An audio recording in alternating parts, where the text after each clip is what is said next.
सबको जय मसीह की। मैं जसपाल एक बार फिर से ये मॉर्निंग डिवोशन में आप लोगों का स्वागत करता हूँ। आज का मेरा टॉपिक है खुला रास्ता और तंग रास्ता। आप लोग मेरे साथ निकाल सकते हो मत्ती की किताब अध्याय 7 वचन 13 और 14 में लिखा है। Matthew chapter 7 verse 13 and 14। Saket फाटक से प्रवेश करो क्योंकि चौड़ा है वह फाटक और सरल है वह मार्ग को जो विनाश को पहुंचाता है, और वह बहुत से हैं जो उससे प्रवेश करते हैं। क्योंकि सकेत है वह फाटक और कठिन है वह मार्ग जो जीवन को पहुंचाता है, और थोड़े हैं जो उससे पाते हैं। तो इन वचनों को हम जानते हैं कि लोग ज़्यादातर खुले रास्ते को चुनते हैं, तंग रास्ते से जाना कोई भी नहीं चाहता। पर आज हम इस वचन के द्वारा देखेंगे कि यीशु मसीह ने हमेशा अपनी सोच में तंग रास्ते से जाने के अपनी सोच में हमेशा यही सोचा कि मुझे तंग रास्ते से ही जाना है। कभी भी यीशु मसीह ने शॉर्टकट रास्ते को नहीं लिया है। वो हमेशा इस धरती पर हमें दिखाया कि कैसे हम तंग रास्ते से जाने वाली सोच के द्वारा जीवन जीना है। तो मैं सोच रहा था लूका की किताब अध्याय 15 में खोई हुई भेड़ का दृष्टांत सबको पता है। माफ करना, खोई हुई भेड़ का दृष्टांत सबको पता है। लोग जो हैं 99 भेड़ों को पीछे जाते हैं, वो एक भेड़ के पीछे कभी नहीं जाएंगे। पर यीशु मसीह ने चुना मुझे तंग रास्ते से ही जाना है। उसने एक भेड़ को चुना, और जब उसको बचा के लेकर आता है क्योंकि वो खो गई थी, वो 99 के साथ मिल गया।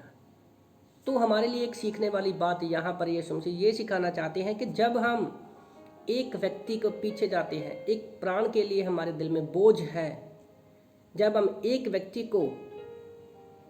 के लिए अपने दिल में बोझ रख सकते हैं, तब ही हम 99 लोगों के लिए बोझ रख सकते हैं। क्योंकि प्रभु का वचन कहता है जो छोटी चीज़ों में विश्वास योग्य है, परमेश्वर उसको क्या है, बड़ी चीज़ों के लिए भी इस्तेमाल करेगा।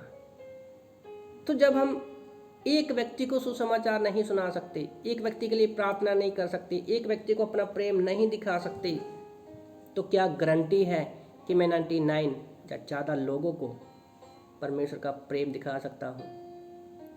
तो हम एक व्यक्ति को तब ही परमेश्वर का प्रेम दिखा सकते हैं जब यीशु की तरह हमारी सोच भी तंग रास्ते से जाने की होगी। उसी तरह से मैं सोच रहा था यूहन्ना की किताब अध्याय 4 में उस सामरी औरत के बारे में। सामरी औरत से सब लोग नफरत करते थे, कोई भी, वो खुद भी क्या थी, लोगों से मिलना नहीं चाहती थी। पर यीशु मसीह एक प्राण को बचाने के लिए मीलों चलते थे, और यीशु मसीह ने उस एक लेडी को चुना परमेश्वर का प्रेम दिखाने के लिए, उसकी सोच से तंग रास्ते से जाने के लिए। और जब उसने परमेश्वर को प्रेम को उसको दिखाया, अपने अगापे प्रेम को दिखाया, तो उस एक स्त्री के द्वारा पूरा गांव जो था विश्वास में आ गया, और यीशु मसीह उनके साथ में वहां पर 2 दिन तक रहे।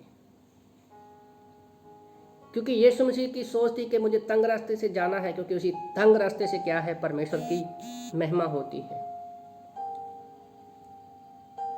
आज लोग खाने के लिए बड़े रास्ते का इस्तेमाल करते हैं, बड़े बड़े दान देते हैं, बड़े बड़े काम करते हैं स्वर्ग जाने के लिए, परमेश्वर को दिखाने के लिए। पर यीशु मसीह ने कहा नहीं, मुझे तंग रास्ते से ही जाना है। क्योंकि उसने मार्कुस की किताब अध्याय 8 वचन 1 से 8 में 7 रोटी से 4000 लोगों को खिलाया, और उससे परमेश्वर की महिमा की। तो मैं आप लोगों को आज उत्साहित करना चाहता हूँ इस छोटे से डिवोशन के द्वारा कि हमें छोटे पद को चुनना है, छोटे रास्ते को चुनना है, क्योंकि उसी रास्ते से परमेश्वर की महिमा है।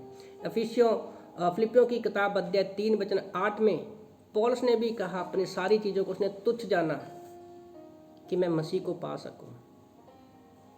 तो आज अगर हमें तंग रास्ते को जाने को चुनते हैं, तो उस रास्ते में मसीह हमारे साथ है।